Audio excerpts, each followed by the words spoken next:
Hey there, writers. My name is Blake R. Wolfe, and this is the Fancy Inkwell.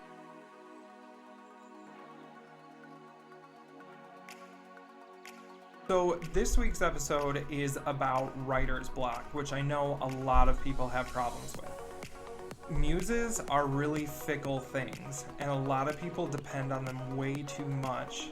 Passing moments of inspiration are wonderful, and they can really set us on fire, but most of the time they're really hard to get a hold of. Writer's block really affects all writers at some point, whether it's major writer's block or minor writer's block. Either way, every artist has some sort of block at some point or another. However, there is hope. There's plenty of things you can do to try to get your mind running again, and also things you can practice to make sure that you can create at any given time.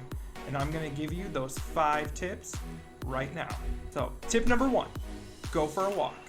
I know this sounds counterproductive, and I know a lot of artist types don't really like to exercise, but hear me out. Going on a walk, even if it's just something short like 20 minutes, you can go see something interesting, go outside, get some fresh air, get your blood pumping, listen to some of your favorite music.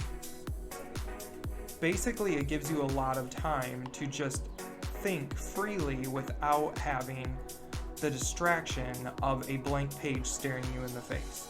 So go outside, get some fresh air, and while you're on your walk, you'd be amazed the things that you think of while you're just looking around at what's going on around you. Once you're finished with that walk, come back inside, sit in front of that keyboard or down with a notepad and paper and get to writing.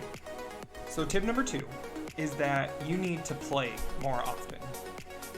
There are a lot of people out there nowadays, especially if you're American like I am, that are absolutely terrified of not being busy. To have free time is almost a sin in our society. There are lots of people who feel the need to constantly say they are busy or find something to keep themselves busy so that they don't look lazy to other people.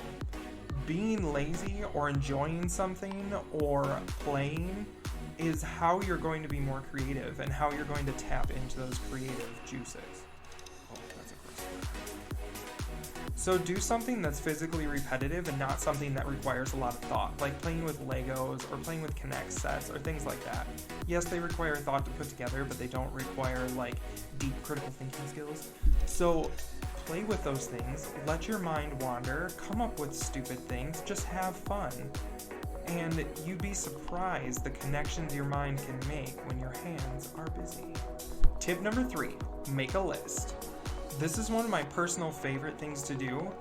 I really enjoy writing down lists of like titles that inspire me, lines that randomly hit me in the middle of the night and inspire me to write something. Or what I really like doing is making word webs, which seems silly, but these, I find it really helps. So what I do with these is I put as you can see right here, these are ideas for an urban fantasy with a horror and monster theme. So what I do is I put this main theme in the center and then I start making all these offshoots. Basically what I start doing is just making word associations and coming up with anything I can think of.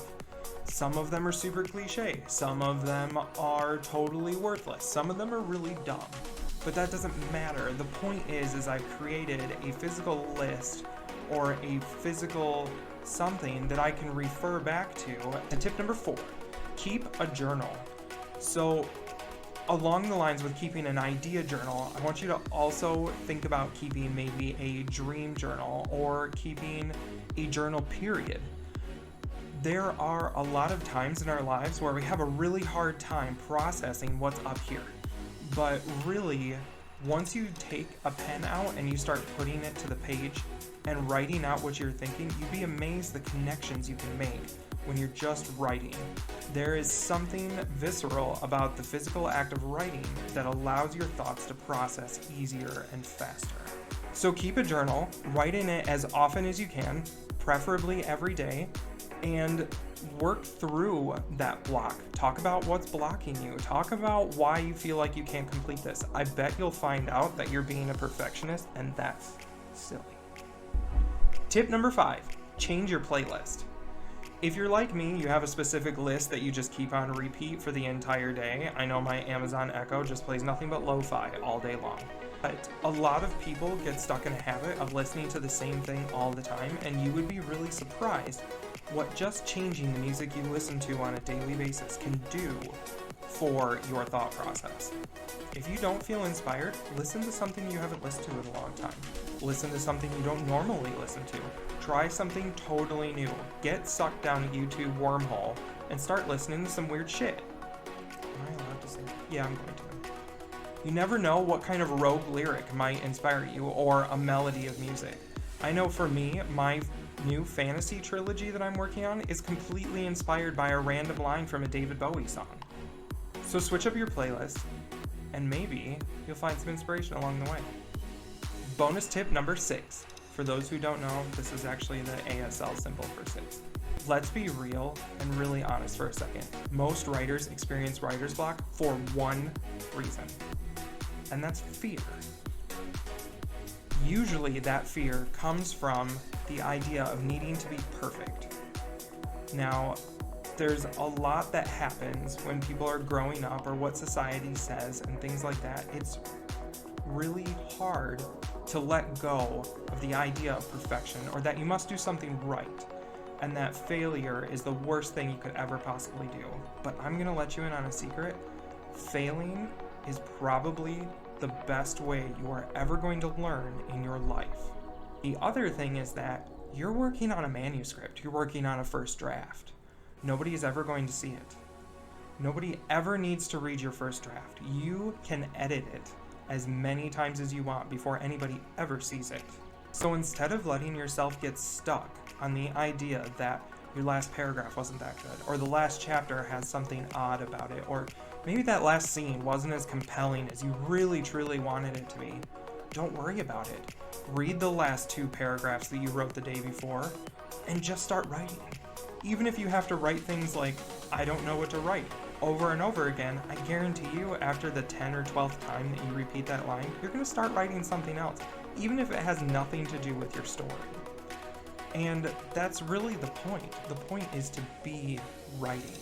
So if you used any of these tips, let me know down in the comments below and how they worked for you. I'd love to hear from you guys. And I will see you Sunday with another video. Peace out, writers. And if you have any questions, feel free to drop a comment and I'll get back to you as soon as I can. That sounds like an answering machine.